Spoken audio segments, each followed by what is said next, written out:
Hello and welcome to Wisdom Bites. Hope you're well. Thank you once again for joining us. Very much appreciated. There is only one place to start, and that is the 21 weekly exponential moving average. But I'm also going to show you the other measurements that I normally look at on the larger term time frame. Things like the Bitcoin investor tool, the pivots, the log growth curves, the long-term trend line. I'll also have a look at the short-term outlook as well, with the 4-hour ribbons, etc. And I'll also look at the Bitcoin miners and why they're very important in the whole of this picture. So if that sounds interesting, then without further ado, get your cups of tea, get your stickers ready, and let's get cracking. As usual, before we begin, the disclaimer that please remember, I'm not a financial advisor. Everything in this video and all my videos are for educational purposes only, and for you to do your wider research before making any important investment decisions. So with that out of the way, let's start off with the 21 weekly exponential moving average. And as I'm sure you've been watching other people on the YouTube, this chart is proving to be absolutely critical. We're on Sunday at the moment, and we've got less than 10 hours from now before this particular candle closes here. And the interesting thing, as I'm sure you know, is that last week I was expecting this red candle to close above here around the 46,000 mark. It didn't make it at all. Unfortunately, it went further down. So that was really a bad signal that maybe that we're actually in a worse position than we all thought. However, this week, we now have an open and possibly a close of a weekly candle well below the 21 weekly exponential moving average. So this candle is well below the 21 weekly exponential moving average, and it looks, with all intents and purposes, to be finishing well below there. Anything can happen with Bitcoin, we know that. However, there doesn't seem to be much sign that we're going to get above this level here at 44,000, which is where the 21 weekly exponential moving average is currently. So the question now is, obviously, what happens to Bitcoin if we close our candle below this 21 weekly exponential moving average? Well, there's something extremely interesting I want to show you. And it's not all doom and gloom as the other YouTubers are making out here. I'm actually very bullish, despite all the bad and negative sentiment out there. This is really telling me something very, very positive. And for me, at least, and this is not financial advice, I'm accumulating as much cryptocurrency as I possibly can around these levels. And the reason for that is manyfold, actually. And one of the reasons I'm going to show you straight away now. As you can see, this is the 21 weekly exponential moving average. And we've got now two candles, one that started above it and finished below it, and the other one, the current one, is an open and close possibly for this week. However, if you look on the BLX chart, and instead of the 21 weekly exponential moving average, we look at the simple moving average, the 21 weekly simple moving average, you see a very different picture. And it's just as relevant, maybe not as relevant as the 21 weekly exponential moving average, which is the gold standard. However, it is a good comparison to give you an insight into what could possibly happen. This is the BLX chart, and this is obviously the 21 weekly exponential moving average. And as other YouTubers rightly say, we have never closed a candle below this 21 weekly exponential moving average. Although we have closed a candle, but we never had it open and close as we're about to happen here today. Now, if you look left here, you can see that there's a couple of candles here. And if we just zoom in there, I want to show you something very important. So this is basically the first cycle in 2013 where we had two peaks. And I've not seen anybody look at this here. And that is that after the first peak, we got these two candles below the 21 weekly exponential moving average. So let's have a quick look at the detail of this here. So what we have here is a bearish red candle which started above the 21 weekly and ended much below it.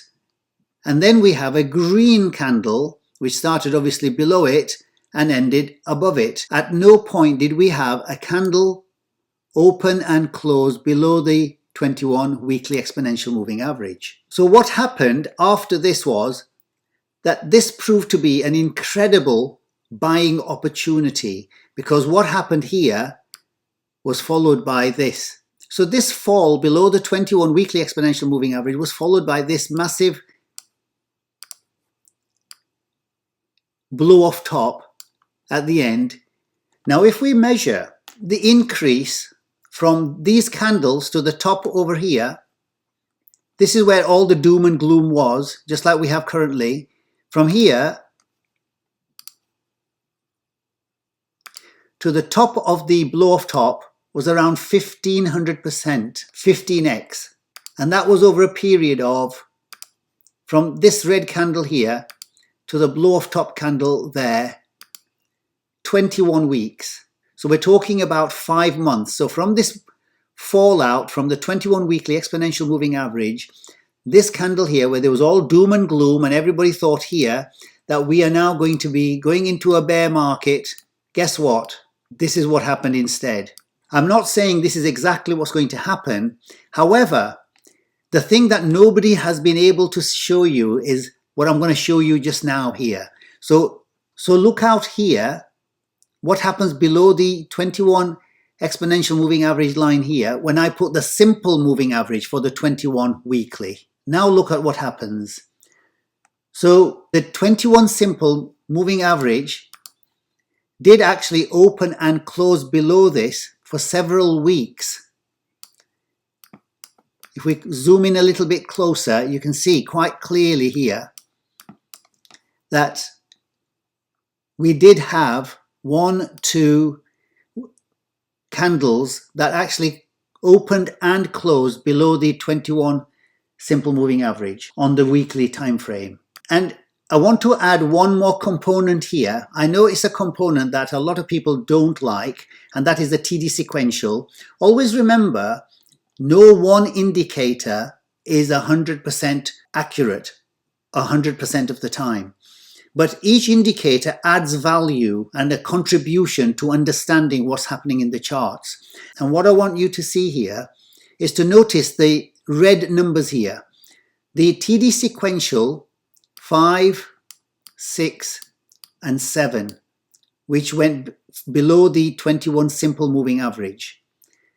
And these were followed by this parabolic rise soon afterwards. Now I want to bring you, so this is in 2013, after the first peak that we had here. Now keep those in mind, what I've just said in 2013, what happened with the TD sequential, and look what's happened here, 5, 6, and 7. Just broke out below the 21 simple moving average. Now, I'm not saying that just because it did that in 2013, this is going to be followed exactly by what could happen in the next few weeks and months.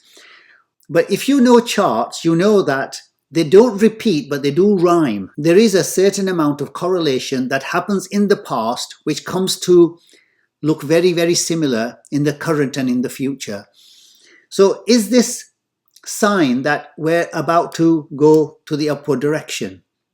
Certainly, there is a correlation between these numbers. It's not just a pure coincidence that the numbers 5, 6, and 7 happen to be the ones immediately below the 21 simple moving average on the weekly time frame.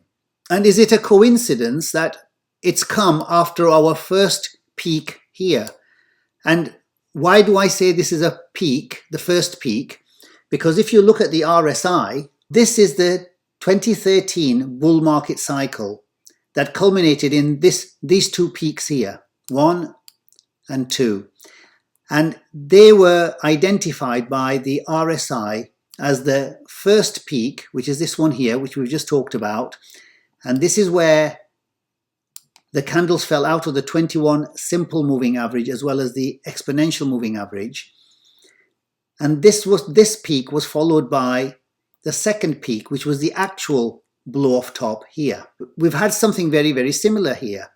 And I've said many times in my previous videos that the current cycle, this cycle here, resembles very much this particular cycle on many different measurements. And I've been through that before, so I won't waste your time now. These two peaks of this cycle, then we had these two peaks of the second cycle, this one here in 2017, and the current one, this is the current peak that we've got, and we're waiting now for the second peak, which will be our top of the bull market currently here, anywhere along here.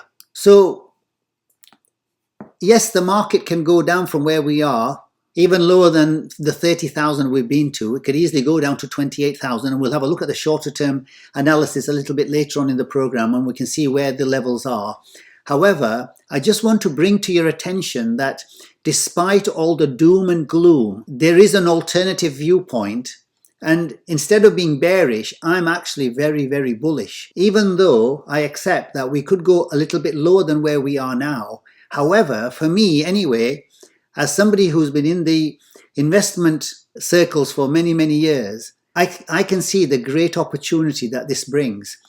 Now, let me ask you a question here. If you look at the whole of this cycle, do you not think that there was doom and gloom over here?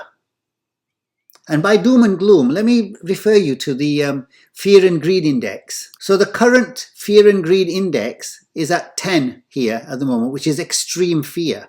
And it was only last month that it was at 51. And the month before that, it had gone up to about 80 to 90. So we know that the market changes very, very rapidly. And 2 months ago, when it was very, very high, when everybody was positive and everybody was thinking it was going to go to 80,000 and 90,000 and 100,000, well, what happened? The contrary happened instead, i.e. the market fell down. Well, what happens? This indicator is really what I call the contrarian indicator. Whenever the market is in fear, like it is now here, this is when, as famous people have said in the past, that you have to be greedy. This is where you pick up the cheaper investments. So now it's at 10, which is extremely low, as you can see here. If we look at the historical context, these were the points where you needed to pick up the investments, and this is exactly where we are now. The Bitcoin Fear and Greed Index at 10 is an incredible buying opportunity. Yes, we are long-term investors, and as such, we don't look at the daily and the hourly and the minute time scale. We're looking in the next few weeks and maybe few months, and know that the current levels, while yes, the price can go down to a little bit lower, however, this is a buying opportunity, because when we go back to the chart, the fear and greed index, if you actually correlate them, you'll realize that when it was around the 10 or 11 or the extreme fear, those were the points here. What happened after that? So whenever the fear and greed index falls, look, these are the low points. This is when the fear and greed index is at its lowest, but look what it's followed by: rising markets. This is where the fear and greed index would have been extreme fear. What was that followed by? Do you remember the COVID situation? I remember the fear greed index had gone down to a very low level. I'm not sure if we achieved 5 or 6 or 9 or something like that. Well, what happened after that? That was the start of the current bull market. So this point here, for me anyway, when you look at the historical context, is an incredible buying opportunity.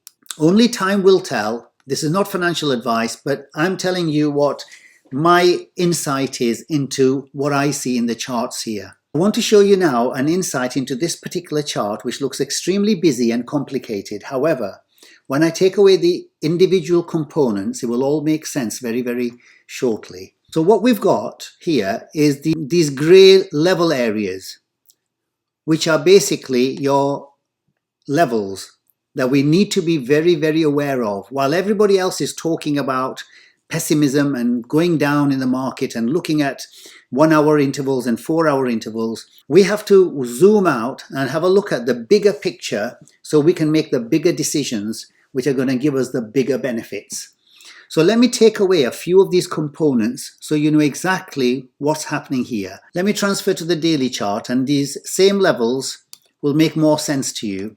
So what we've got really here is, I don't know if you watched my videos about 2 weeks ago, I said quite clearly when the market was around about here. Now what we've got is we have to be aware of this level here, and I drew this level in the video, and that was based on this point here at 42,000 and this point here. And I said that there's at least around about a 30% chance that the price from here is going to come back down and retest it, and retest this level here because of these two. This is simply because when a price moves so fast, the point at which it actually has a correction becomes a very important major resistance and support in the future. And this is exactly what this happened here. So while we retreated from this level here, we went back up above this same level here. Guess where we came back? Exactly to the same level again. So you knew straight away that this level is going to play a significant role somewhere down the line. And when the market came back down here to this point, it seemed logical that we were going to come back to this level here. Now, because of the strength of the market, it looked at this point here that we were going to go back in the upward direction.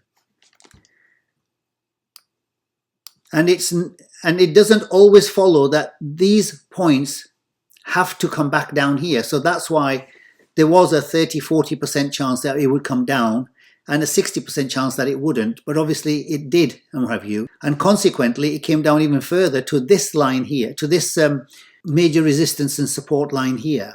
And we have to be aware of this simply because if you look left in terms of what's happened here, we can see quite clearly that this level here has provided significant support all along this level. And guess what happened here? We found support again here.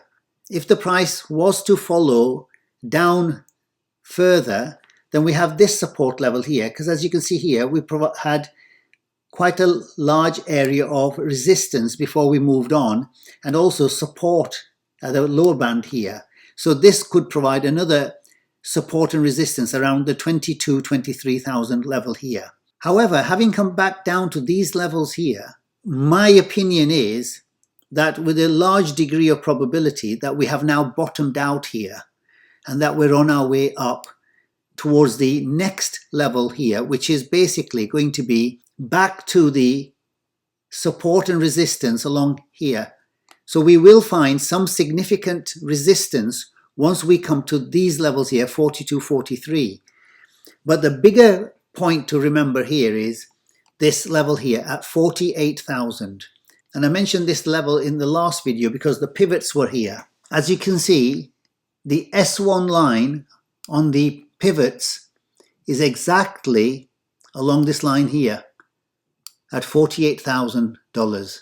And it's not a coincidence that on the S3 line is exactly where we found a bounce of the current support that we've got here.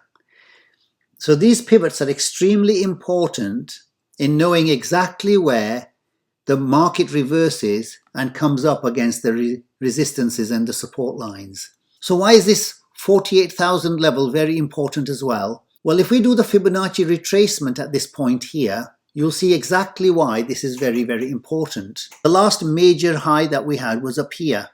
And if we take the Fibonacci retracement from that high to the low that we've just got to bounce from there, and we know the Bitcoin price has a great affinity to the 61.8 levels here. And they are currently at exactly 48,300. So these lines here is the golden pocket where I'm expecting the price to bounce back to. So once we get past this band of resistance around the 43,000 mark, the next resistance is going to be at the 61.8 level at 48,000. So I want you to keep this level in mind, because you will find that we're going to get a certain amount of a correction from there. What correction can we expect at the 48,000 level? Well, we use the Fibonacci retracement to the reverse of that, to what we've just done here. So you take the Fibonacci retracement from the bottom, the recent bottom here, and you take it up to the $48,000 mark, 48,300 there, and then you can see that the 61.8 level is going to be around about here.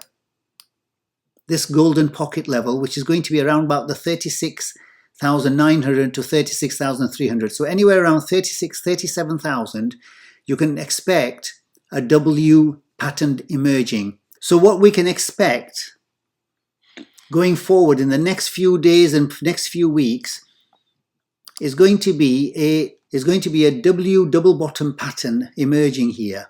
So we've now got the first part of it here.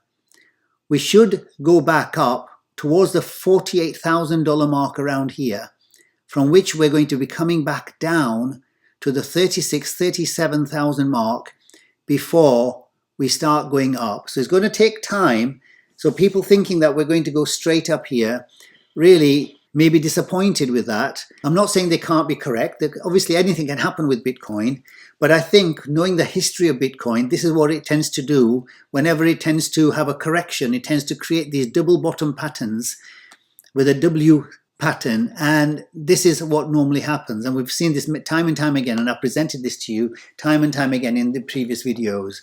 So this is what I'm expecting, for us to bottom out here with a double bottom pattern, coming up to the 48 level before we get the retreat back down here, and then off to the races over there. So only time will tell, but this is what I see in the next few weeks coming up. Immediately in the next few days, what the Fibonacci retracement is telling us is that we've got to this point here. If you take it to the next high over here, as you can see, it's come back to the 61.8 over here on a smaller time scale here. So what that tells you now is that we're going to be going up from this level. If we do the reverse fibs over here, from this point which we've just taken to this level which we've just bottomed out, then we can expect either today or tomorrow to get to around about this 61.8, this 61.8 golden pocket level with the 65% over here at around the 38,000 mark. So I'm expecting very shortly in the next couple of days for us to move up towards the 38, and so we can zigzag this pattern go accordingly towards the 48,000 before we have this down here and creating that double bottom pattern. So this is what I see happening in the next few days and the next few weeks. So this is what I had marked out on my chart here. So these were the levels. These grey areas were the main levels. Obviously the next level above that is this 48,000. The red lines here are the Fibonacci 61.8 are drawn. And these levels here, the 34,000 is what it's just come back down to. And we've just touched that bottom there, and we're on our way back up to these $48,000 mark. So if we have a look at this symmetrical triangle on a shorter term time frame, we can see quite clearly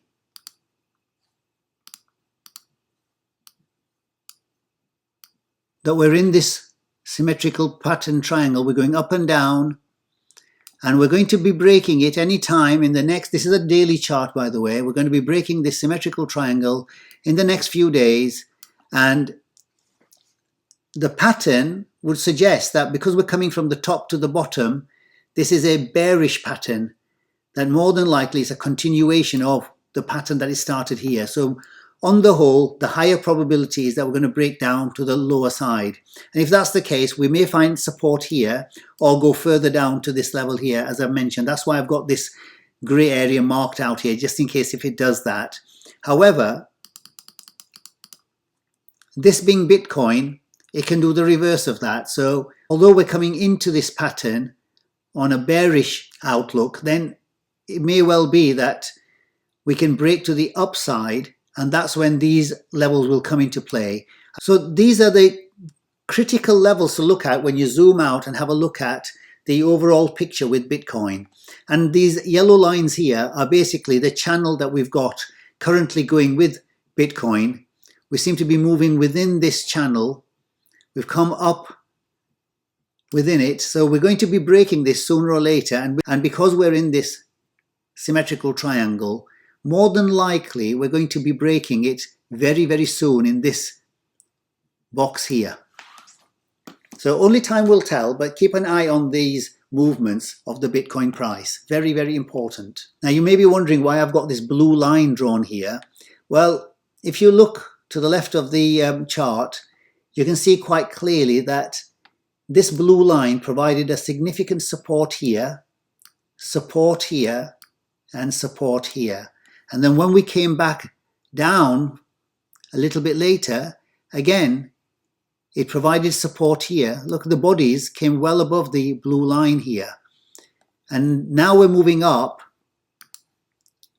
We're trying to get above this blue line and we're finding considerable amount of resistance here. So this line may play an important role further on. So I've got it drawn in there. So I know that this line is going to play a significant role. So if the price does go above it, then we may use this line as support like that to bounce off from. And that would make sense if we're going to get to the $48,000 mark round here. Further out, we've got this Bitcoin investor tool line that I show in virtually every video, so that we keep an eye on this because it's going to play a significant role in the Bitcoin price when we come back up towards these levels here, because they do provide a significant amount of resistance, as we know historically when we look back over time.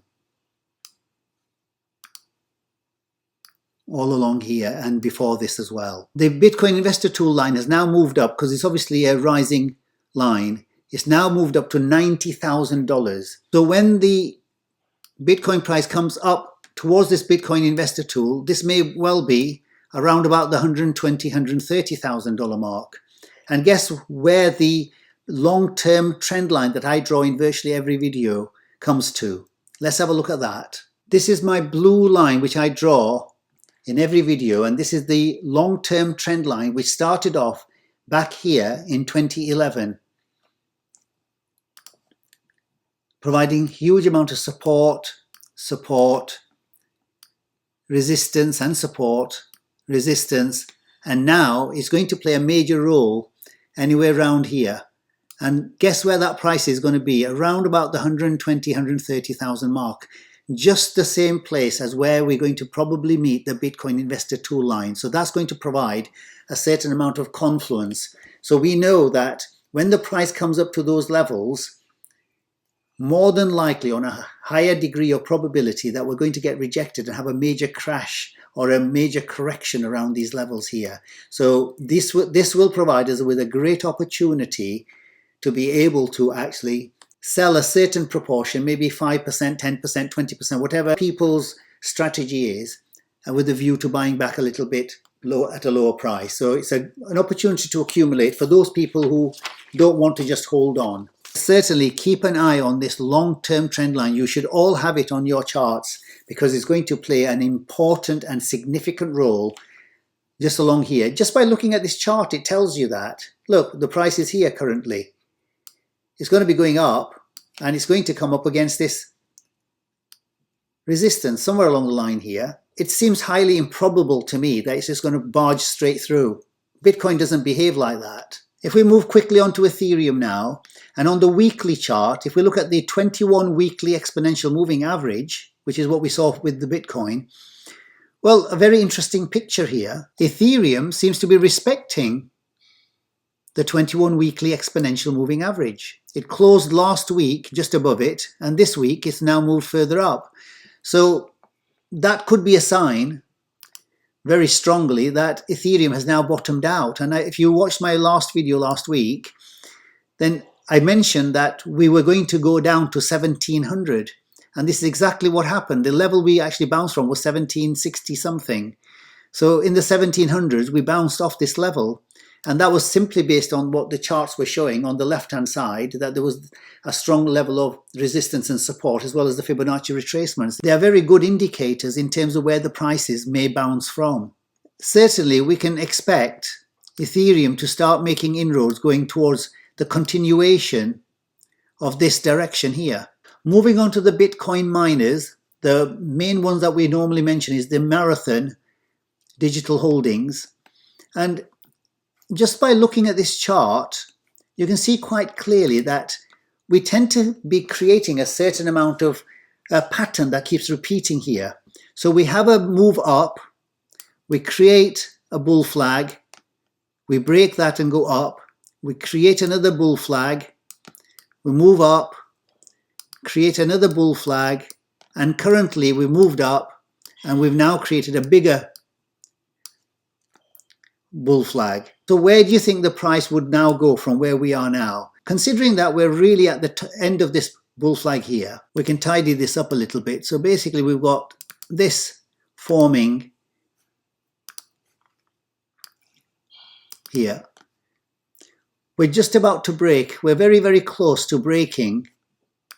And for Marathon to be going back in, this is a bull flag. We've gone into it from the bullish stance here, and then we're moving up, and it's usually a continuation pattern. Then more than likely, on a higher degree of probability, we're going to be moving up here. And our target here still stands anywhere around the 900 plus mark. This is where I'm expecting the target when Bitcoin comes to an end. Now, quite a lot of people in the comment section from last week's video did mention that, you know, since Bitcoin has fallen, do I stand by the targets that I've given for Zcash and Neo and Polkadot and the other ones, Cardano, etc.? Well, the same thing applies. As I've said many, many times, Bitcoin is the driver of the train with the altcoins as their passengers. So when Bitcoin goes up, the altcoins go up. When Bitcoin comes down, the altcoins come down. And as long as Bitcoin reaches its ultimate target, which is around $300,000 plus, then the altcoins should all reach their targets. However, if Bitcoin doesn't reach its targets, then it follows logically that the altcoins won't reach their targets either. So the whole thing is driven by Bitcoin. And I see no reason why Bitcoin can't reach its ultimate target in this bull cycle of around about $300,000 to $400,000. So as a result of that, I expect Marathon to go up to the target that I've set for it at $900 plus. Similarly for RIOT, that's doing exactly what Marathon is doing. As you'll see here, there's a rise and then a bull flag, another rise, then another bull flag, a massive rise here. We've got a small bull flag. And then now, currently, we're in this bull flag here after this rise. Certainly, I'm expecting the price of RIOT to be matching that of the Marathon. And certainly, I'm expecting at least a $900 mark target over here. There is another blockchain company I want to mention to you. I did mention this to you in December, along with Marathon and RIOT. But I haven't mentioned it since then, simply because it's gone sideways and down and what have you. It hasn't really shown much. However, some very important developments in this company is in that it applied for a NASDAQ listing many weeks ago, and it's imminent that it's going to be on the NASDAQ listing very, very shortly in the next week or two. So what you can expect with that is that, as you can see with this pattern that's developing as well, we have a cup and handle forming. We've got this cup here. We've now just, with this correction we've just had now, we've got this handle. And once the announcement is made, I think you're going to see this fly with a very big move up towards these levels here, not maybe to 42, but certainly to anywhere around the 13 to 20 mark is a good one to be able to be aiming for as soon as the NASDAQ listing is announced, simply because there'll be investors in the NASDAQ that weren't able to invest in HIVE. And so the liquidity increase in the HIVE shares will allow the price to move much, much further up. So let's wait for that. Anybody who's interested in buying Marathon and RIOT, Currently, obviously, HIVE isn't available on the NASDAQ, so therefore you can't buy that in Etoro. But if you wanted to buy Marathon or RIOT, so if you go into my description box, you'll see there's an affiliate section here. And if you click on this affiliate link here, you'll be able to register with Etoro. And as soon as you've registered, you'll be able to start buying and selling it, Marathon and RIOT there. If you found value in the analysis that I've done today for you, then please do remember to like and subscribe and to turn on the notification bell. Okay, so on to our wisdom bites for today. And as you know, this section is all about personal development in terms of helping us to work on ourselves in making us successful as people on many, many fronts. It's all very well making lots of money, but if we don't have the character, the attributes, the skills, and the vision and the goals and the targets and the objectives in life to be able to handle that money, then we may not be able to manage that money that we make with Bitcoin, etc., in a sensible way. So the wisdom bites is really to develop our character and to develop our mindset in terms of becoming a successful mindset as opposed to a unsuccessful mindset, which the majority of people have out there, unfortunately. So today's subject matter is something that I touched on a few videos ago as part of my blockages to the pathway to success. And it was one of the blockages, and I mentioned at that time that I'm going to be doing a proper video on this because it's extremely important. It's something that people do not attach a lot of weight to it because it seems like a strange topic to be covering.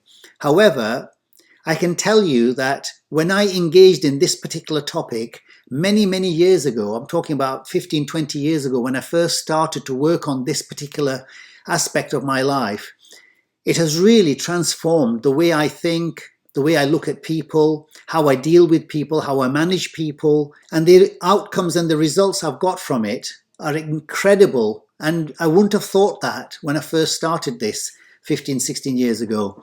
So please listen very, very carefully to this wisdom bite.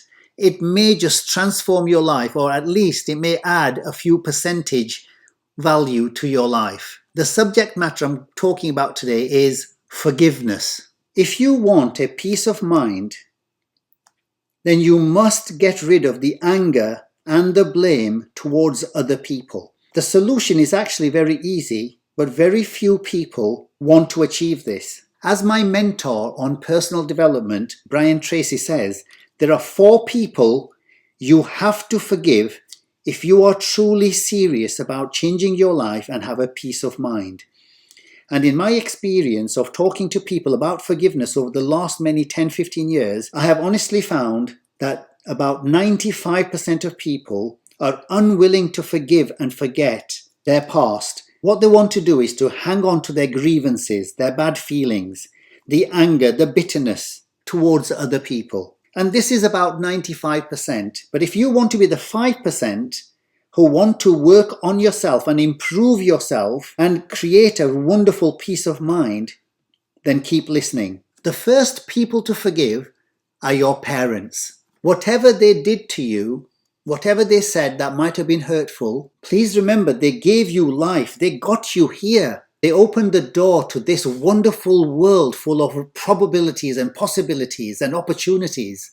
So please forgive them for any mistake they ever made. You may not even be aware of the journey that has made them to be who they are or were. The problem is, if you fail to forgive them, then you remain essentially a child that hasn't grown up. And what it does is it blocks your own pathway to success by continuing to see yourself as a victim of your childhood.